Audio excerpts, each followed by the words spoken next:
Capricorn Rising September 2022 shows a lot of travel, likely for a lot of work. I say this as I'm literally gonna be traveling around the fucking world because relatable.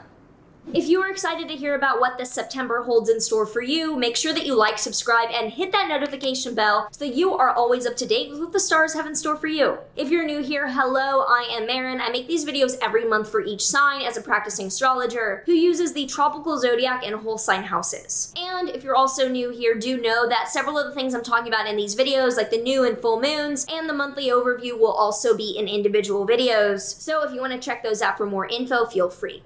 So from the 2nd to the 4th, Mercury in your 10th house will oppose Jupiter in your 4th house, showing that the big conversation for this month is how opportunities around home or family or living situation are opening up a discussion in your career. So you're speaking a lot around career, there's a lot of communication around your career world, and it's as a result of an opportunity opening up because your parents, family, or where you're living really helped you out. Then on the 5th, Venus is entering your Virgo 9th house. So Venus is a planet of love, beauty, harmony, getting cute shit, and it's entering your 9th house of higher education or foreign travel. So going after something like a trip or an educational degree is really likely to be easier and you're more likely to get what you want. This is probably more to do with the trip given the configuration to other things like your 3rd house soon with the full moon in a few days, as I'll get into, but it could be education as well if you're going back to school for some of you. Then like I mentioned, on the 10th, there's a Pisces full moon in your 10th house. Full moons are endings or letting go, and this one speaks to an emotional letting go of something that could have been a delusion or just not really realistic. And it's in your 3rd house of communication, day-to-day productivity, tasks, routine, and commuting.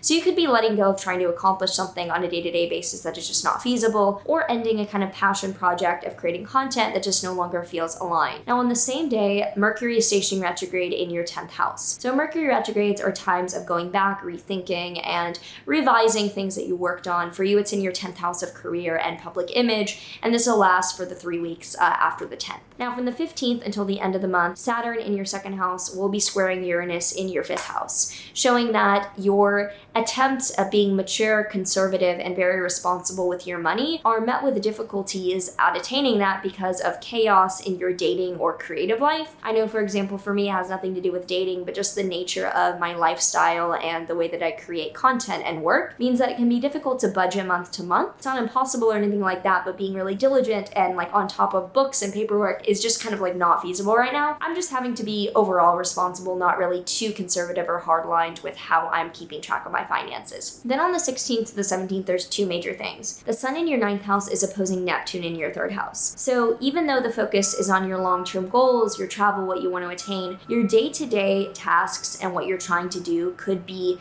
diluting you or making it unclear what you're really going after. So don't lose the forest for the trees, have your eye on the prize long term, and don't let immediate issues really get the best of you. Similarly, Venus in your 9th house will square Mars in your 6th house. So going after things and having things really come to you easily around travel or education is met with some difficulty from your physical health or your coworkers. Then from the 18th to the 19th, Mercury in your 10th house will again oppose Jupiter in your 4th house. So what you're communicating on and what you're going after in your career is once again a revisited discussion because of family or living situation. And on the 19th to the 20th, Venus in your 9th house will trine Uranus in your 5th house. So good things, cute shit that you're getting around travel or education is helped out by sudden advances in your dating or creative world. And on the 10th, the Sun will enter your Libra 10th house of career, putting even more focus on that area of your life, joining with Mercury, which shows that you could be getting sudden information or sudden announcements with your career life. On the 24th, Venus will oppose Neptune in your 3rd house. Again, watch out for your day-to-day tasks and what you're having to accomplish on a short-term basis, confusing you or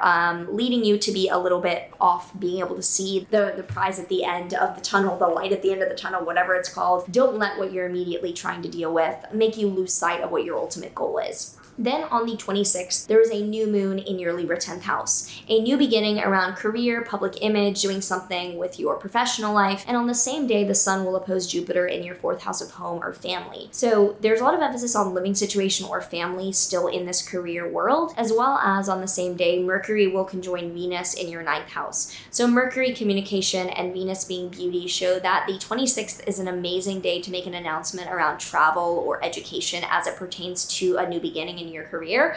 Like you might be having to say something on traveling or around a trip that has to do directly with your career and progress that you're making there. And finally, we end the month from the 26th to the 28th with Mars in your 6th house, trining Saturn in your 2nd house. So you're working really hard at your physical health or your coworker, like issues or things going on there, and that is helping out stability in your finances. If you have any thoughts or feelings or predictions about how this month is going to be playing out for you, do comment down below. I would love to hear how you're feeling about this September. The tarot card that we have for Capricorn Risings for this September is the 10 of Swords. Now, usually this card deals with things being over, like the coffin is closed. This is over. It's a done deal. But with it inverted and reversed here, this is not a done deal. So if it feels like you're being pigeonholed into doing something on a day-to-day basis, remember that this is not a done deal and you're literally not signing off on this being a forever move.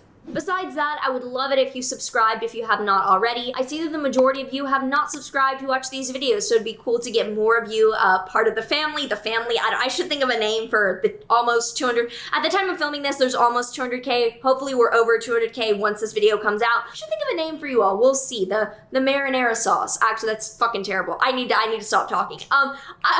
Wish you all the best. Comment down below any thoughts that you might have about this September coming up for you, and I will see you in the next one. How there is one